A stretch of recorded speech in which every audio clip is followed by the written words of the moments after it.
도나. 표정들이 뭐 별로 안 좋아 보이시네요. 왜 이렇게 다들 지쳐 보이죠? 요즘 좀 장이 안 좋아. 배가 안 좋으세요? 배가 안 좋아요? 그 장 말고 네. 주식장이 별로 안 좋아요. 그래서 양말이라도 좀 상한가 치려고 네. 양말 신고 왔어. 자, 오늘 주제 뭐죠? 저는 어떻게 투자를 하는지를 일단 시작하기 전에 말씀해드리고 시작하겠습니다. 오, 드디어. 저는 이렇게 삽니다. 여러분 들어보셨어요? 밀림의 사자 레오라고. 밀림의 사자래요? 레오 그거 아닌가?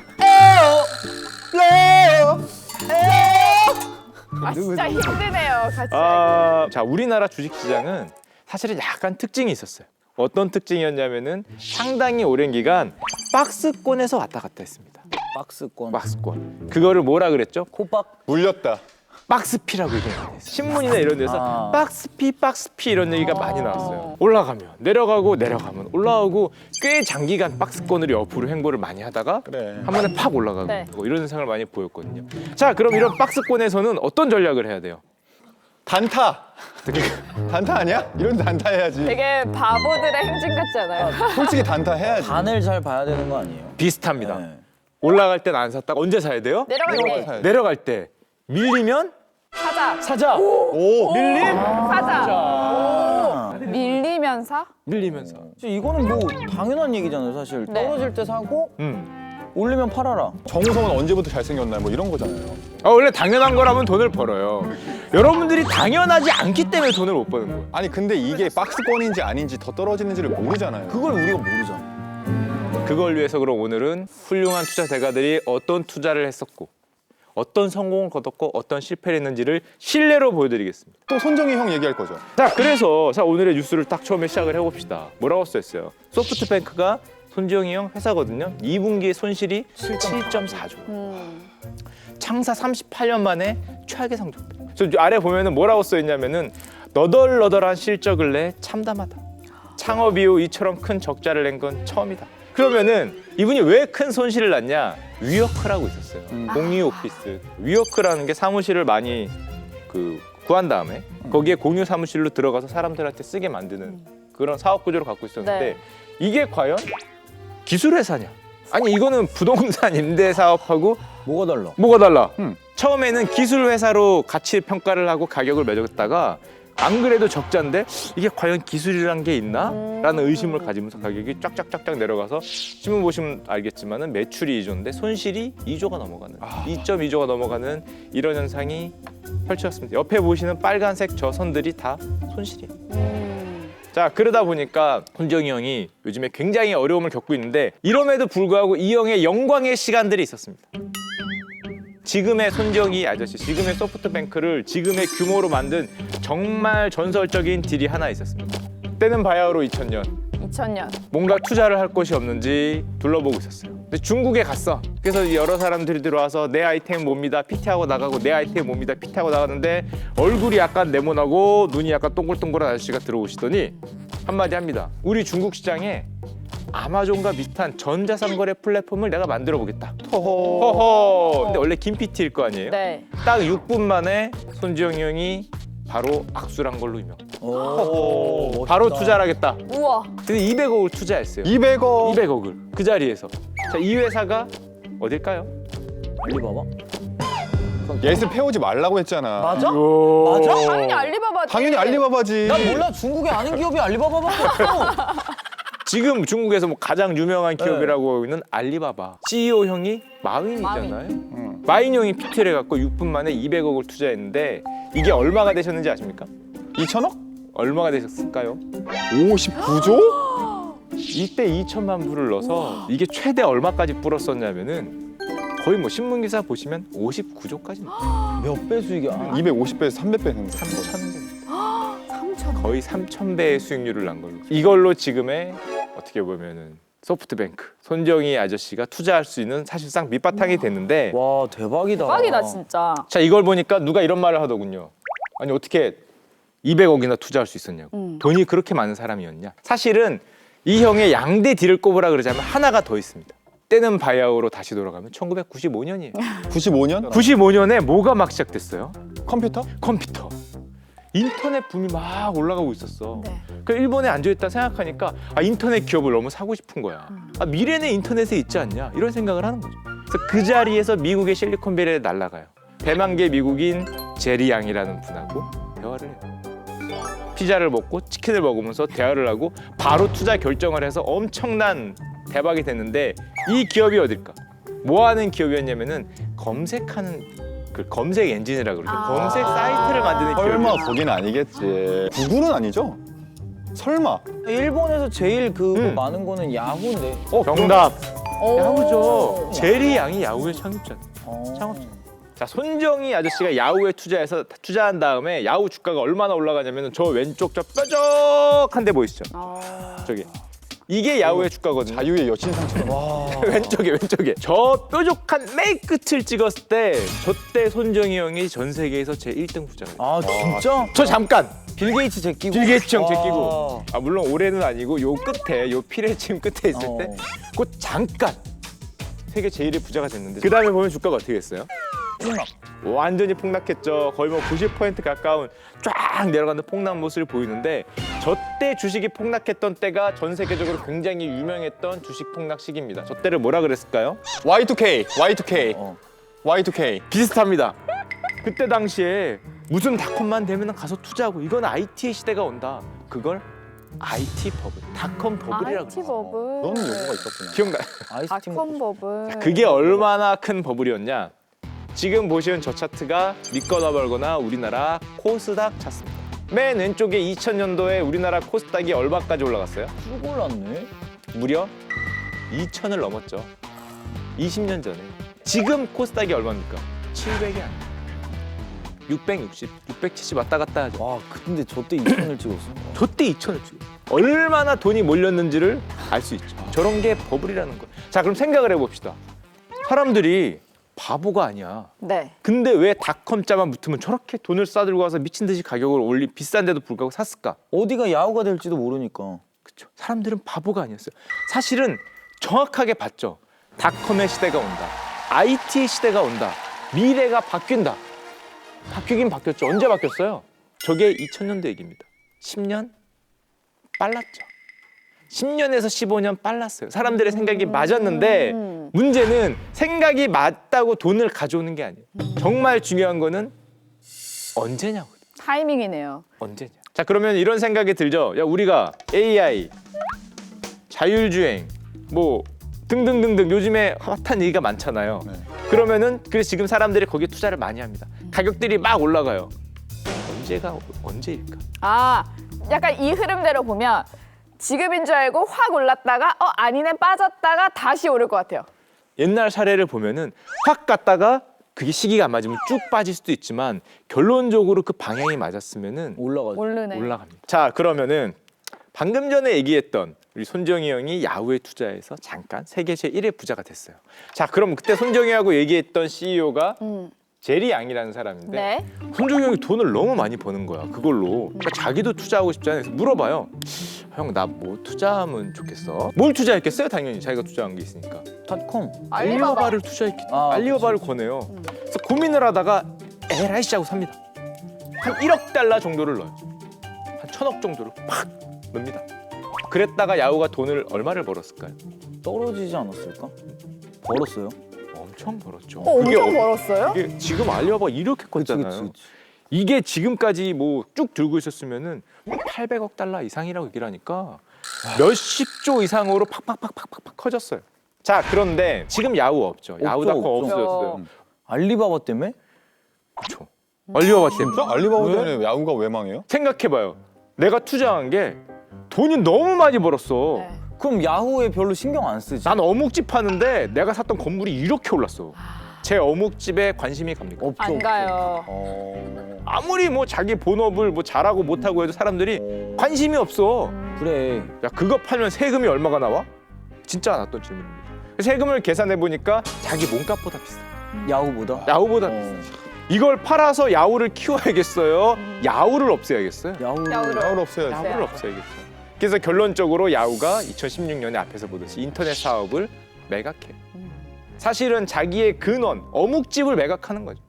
어묵에서 손을 뗍니다. 이름도 바꿔요.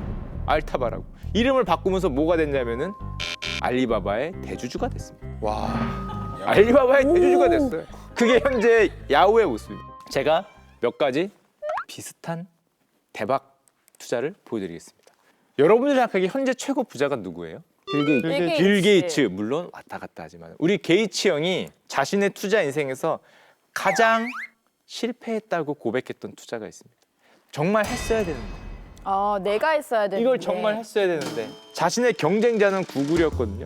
구글은 컴퓨터 시대에서 스마트폰 시대로 넘어갈 때 엄청난 성공을 했습니다. 왜 엄청난 성공을 했을까?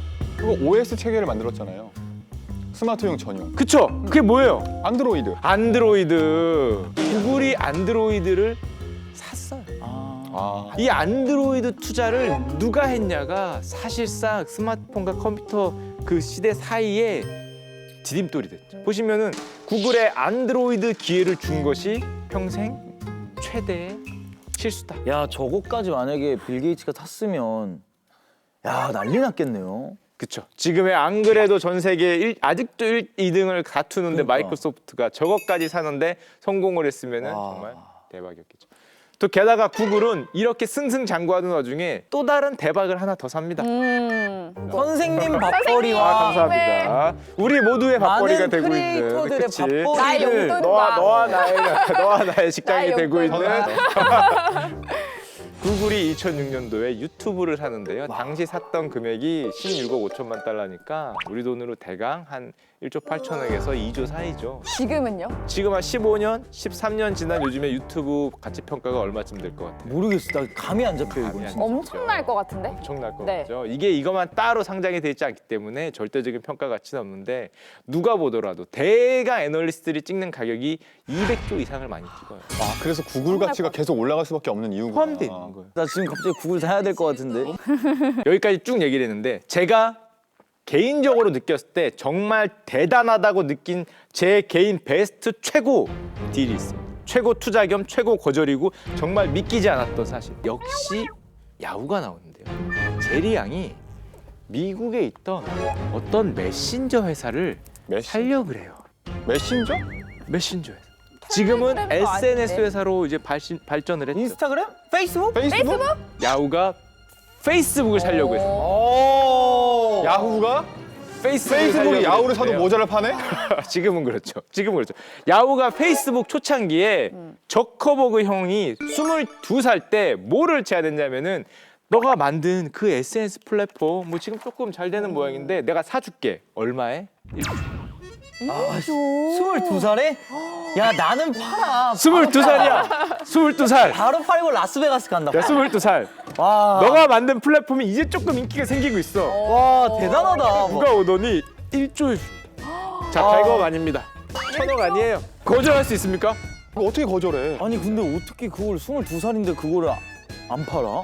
야 다르다. 이게 진짜 제가 보기에는 정말 믿기지 않는 거절인데 물론 그걸 거절해서 지금 뭐 그거의 몇백 배 이상의 대기업이 지금 되긴 했는데 세계적인 부호잖아요. 그건 나중에 결론적인 얘기고. 그치. 자, 그래서 저커버가 나중에 사실은 고백을 합니다. 뭐라고 고백하냐면은 창립 2년 때 야후가 10억 달러, 우리 돈 1조를 인수 제안을 했는데 그걸 거절했던 게 내 인생 제일 가장 힘들었다. 힘들어.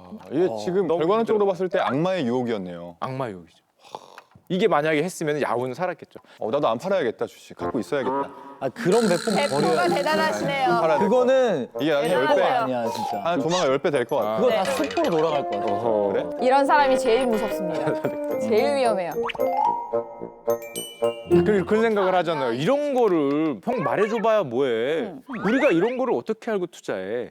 지금 이런 거는 이 많은 사람들이 대부분 조그만 스타트업일 때 벤처기업일 때 투자해서 대박이 됐잖아요. 네. 미래의 성장성을 보고 투자한 거죠. 어. 자, 이런 투자 방법을 보통 뭐라고 합니까? 많이 들은 단어가 있을 거예요. 성장주라 그래요. 성장주. 근데 그게 진짜 대박이긴 하대요. 대박이긴 성장주니까. 하지만 아까 전에 처음에 우리 손정희 형 손실폭을 봤죠. 성장주 같은 경우에는 물론 잘 크기도 하지만은 아직 커가는 중이기 때문에 변동성이 굉장히 크겠죠. 그치. 그리고 성장주를 바라보는 안목이 그 안목이 있어야 되니까 상당히 어려우면서도 굉장히 높은 수익률을 가져올 수 있는 방법이죠. 자, 자, 근데 이런 얘기를 하니까 얼굴이 찌푸러지잖아. 아, 이걸 어떻게 어려워. 구하라고. 자, 그래서 조금 더 쉬우면서도 조금 더 많은 사람들이 따라하고 정말 투자계의 구루라고 할 수 있는 우리 교장 선생님의 방법을 가져왔습니다. 버핏 아, 형. 워렌 버핏 형. 버핏. 저분의 방법으로 버핏. 가져왔습니다. 저분의 방법은 간단해요. 성장하고 대비되는 단어가 있어요. 워런 버핏 하면은 가치 투자의 대가라고 합니다. 가치 투자라는 게 뭘까? 이게 잘 이거를 될 것 같으니까 어. 그 가치를 보고 투자하자. 그런 개념은 약간 성장주의. 네. 이게 성장을 할 거니까. 이게 적절한 가치인지 보고 투자를 하자는 뜻이니까 무슨 소리입니까? 조금 쉬운 말로 하면은 적절한 가치보다 낮은 가격에 낮은 사자? 가격에 사자? 쌀 때 사자. 아. 저평가를 사자는 거. 쌀때 사자는. 자, 그 보시면은 앞에 있죠. 가치 투자의 대가 워런 버핏 투자처럼 뭐라고요? 중간에 보면은 투자 대상 기업의 주가가 내재 가치 비해 떨어졌을 때 굉장히 어려운 말인데 간단하게 얘기하면은 쌀 때 사자는 거예요. 쌀 때 사자. 쌀 때. 여러분들이 그걸 잘 집중해서. 모르기 때문에 가장 쉬운 방법은 제가 처음에 뭐라 그랬어요? 저는 그래서 자주 잘 모르기 때문에 그걸 한다니까요. 밀리면 사자? 밀림 사자도 일종의 가치 투자의 개념에 들어가. 자, 우리 우버 투자를 예를 들어 봅시다. 성장주, 스타트업 투자를 굉장히 선호하는 손정희 형 같은 경우는 우버에 과감하게 밀어서 돈을 투자했어. 비싼 거 상관없다. 내가 얘는 이만해질 거니까 먼저 사겠다. 버핏형은 똑같이 우버에 투자를 하려고 그랬는데 뭐라고 얘기를 하면서 투자를 포기했냐면은 똑같습니다. 너무 비싸다. 비싸다. 이 형 짠돌이네. 그러니까 투자 포인트가 다르네요. 돈이 그렇게 많은데 뭘 비싸다. 너가 물론 성장할 수도 있지만 못할 가능성도 있는데 그거를 모두 감안했을 때 내가 보기에 너는 가격은 이거야. 이걸 넘으면 안 산다. 안 산다. 아, 물론 버핏 형 같은 경우는 투자 자산이 워낙 크니까 베팅도 합니다. 두 사람의 공통점을 보여드리겠습니다. 저렇게 거대한 베팅을 할 땐 뭐가 공통점인가? 손정희 형이 알리바바를 사고 야오를 살 때는 뭐가 간다고 하고 샀어요? 인터넷 시대가 온다. 그렇게 하니까 인터넷 기업들을 찾아서 산 거잖아요. 자, 그럼 워런 버핏 아저씨가 사상 자기 인생 최대의 도박이라 그러면서 2009년에 미국의 2위 철도 회사를 사는데 저 때는 왜 샀을까? 말 그대로 버핏 자산과 버크셔의 올인 도박이었어요. 그때 한 말이 저겁니다. 미국은 계속해서 번영할 것이다. 나는 철도 회사를 사는 게 아니라 미국의 미래에 투자한다. 올인한다. 와, 이 말을 하면서 올인. 이게 10년 전입니다. 나는 미국이 꾸준히 성장할 걸로 보고 성장하면은 무조건 유통은 커지게 돼 있다. 똑같은 거죠. 멀리 큰 투자를 할 때는 미래를 퓨처머니를 안 볼 수가 없는 거예요. 그래서 잘 됐어요? 자, 봅시다. 버크셔에서의 최근 주가예요. 와 멋있다. 아니 버핏 형이 하는데 투자하면 되는 거 아니야? 저도 한국에 미래 투자했어요. 한국의 미래 지금 됐습니까? 죄송한데 한국의 미래 한국의 투자. 미래? 돈이 그 정도가 아니어서. 저도 미래를 움직일 수 없어요. 미래, 우리 토끼의 회사에 미래. 투자 안 해요 왜? 그건 아직도 비싸요. 비싸. 야 근데 대박이다. 자, 버크셔에서의 주가 차트를 보면은 사실 그렇게 큰 변동성이 쭉 올라가죠. 왜냐하면 항상 자기가 보기에 싼 가치 투자를 했기 때문에 어찌됐든 긴 시간을 보고 보면은 그 내재 가치에 맞게 올라간다라는 철학이 있는 거예요. 자, 차이점이 있죠. 네. 둘의 차이점. 어떻게 베팅을 하고 어느 때 산다. 확실히 차이점이 있는데 잘 보면은 공통점도 있었죠. 미래 산업. 퓨처 머니가 보이는데 들어가는 공통점이 있어요. 오 드디어 우리 학과와 어울리는. 공통점은 퓨처머니였어요. 미국의 미래를 산다. 인터넷의 미래를 산다. 요즘에 순정이 어려움을 겪고 있죠. 요즘에는 뭐예요? AI의 AI. 미래를 산다. 공통점은 미래를 산다. 오케이. 접근 방법은 이런 거. 자율주행 간다. 자율주행 갑니까? 더 많이 밀려 있다 지금. 자율주행 더 많이 많이 밀려 밀려 있어. 있어. 뭐 사야 돼? 아니야 AI는. AI.